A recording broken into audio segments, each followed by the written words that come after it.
Olá! Na psicologia, existe um modelo bem famoso, o Hexaflex, que funciona meio como um mapa da nossa mente. Mas e se esse mapa estivesse, digamos, incompleto? Hoje, a gente vai mergulhar em como ele está evoluindo para uma visão muito mais ampla do bem-estar.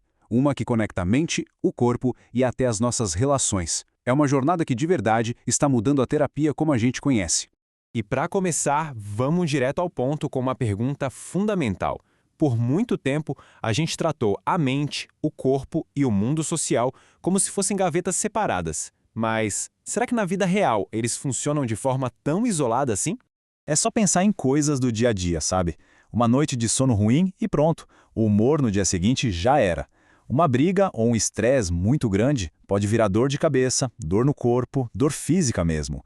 E o que a gente come, com certeza mexe com os nossos níveis de ansiedade. Isso não é coincidência, pessoal. É a prova viva de que está tudo profundamente interligado. Então, para a gente entender essa evolução toda, nosso roteiro vai ser o seguinte. Primeiro, vamos falar sobre o desafio que é o sofrimento. Depois, a gente conhece o mapa original, o Hexaflex, e entende a mudança de perspectiva que levou a um modelo bem maior. No final, a gente vai ver como juntar todas essas peças para chegar numa terapia realmente mais completa. O sofrimento humano é uma coisa muito complexa, e por bastante tempo, os modelos tradicionais tentaram encaixar essa complexidade toda em caixinhas, sabe, com protocolos que serviam para todo mundo. Só que a verdade é que cada pessoa é um universo, e as ferramentas precisam refletir isso. E foi nesse cenário que surgiu o Hexaflex, que é basicamente o coração da terapia de aceitação e compromisso, a famosa AACT. Ele se tornou uma ferramenta nossa, essencial na psicologia moderna. Foi como se a gente ganhasse o primeiro grande mapa para navegar na complexidade da mente. O Hexaflex é construído em cima desses 6 processos. Coisas como aceitação dos sentimentos, sem brigar com eles, desfusão, que é aquela habilidade de olhar para os pensamentos sem ser dominado por eles e ter clareza sobre os próprios valores. A ideia, no fundo, é aumentar a nossa flexibilidade psicológica, ou seja, a capacidade de seguir na direção que importa, mesmo quando o caminho é difícil.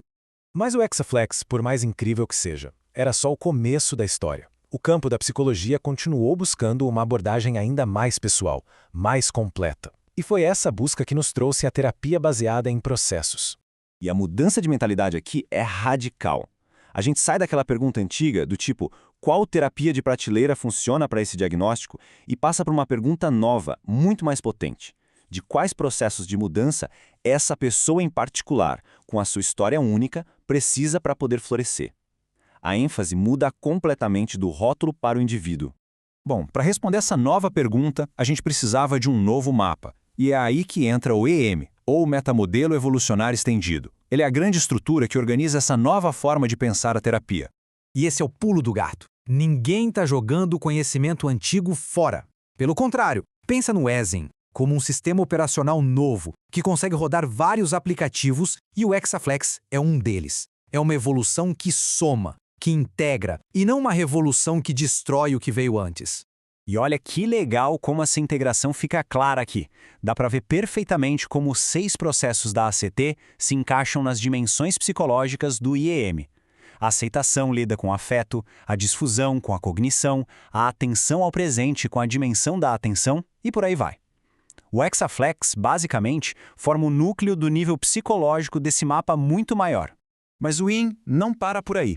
Ele adiciona, de forma oficial, 2 novos territórios a esse mapa.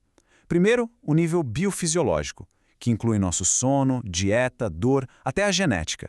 E segundo, o nível sociocultural, que olha para os nossos relacionamentos, família, cultura.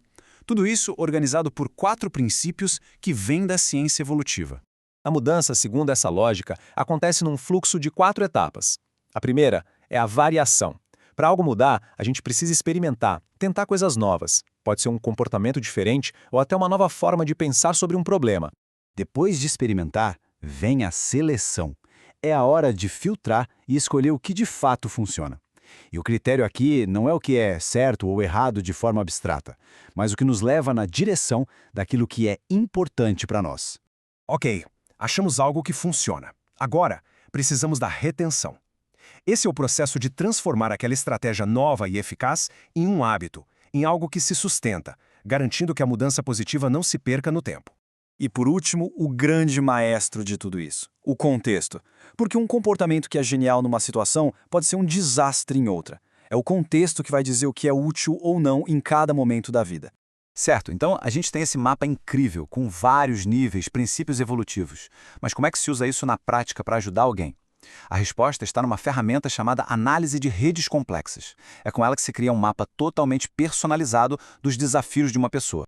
E a ideia é mais simples do que o nome sugere. Primeiro, a gente identifica os fatores mais importantes na vida da pessoa, são os nós da rede. Depois, desenhamos setas para mostrar como uma coisa influencia a outra. E aí, a mágica acontece. A gente começa a ver padrões, ciclos que se reforçam e, o mais importante, os pontos-chave onde uma pequena mudança pode causar um efeito cascata positivo.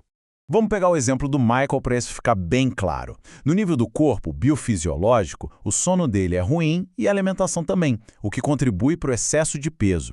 Isso, por sua vez, afeta o nível psicológico. O peso dificulta fazer exercício, o que, adivinha, piora ainda mais o sono. É uma bola de neve.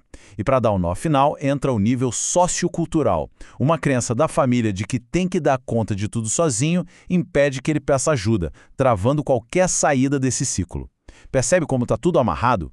E são exatamente esses 3 níveis, conversando e influenciando um ao outro o tempo todo, que formam essa visão completa do ser humano.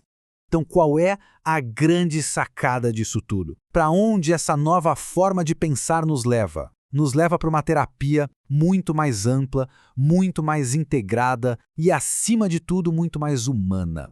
No fim das contas, o objetivo é este: sair de uma abordagem de tamanho único para uma ciência que realmente respeita a complexidade da vida de cada pessoa. Uma ciência que cria caminhos flexíveis e pessoais, não só para aliviar o que dói, mas para ajudar a gente a florescer de verdade.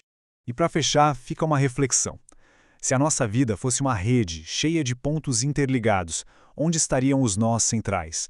Qual seria aquela pequena mudança, aquele ajuste, que poderia gerar um maior impacto positivo? Fica a pergunta. Às vezes a resposta está num lugar que a gente nem imagina.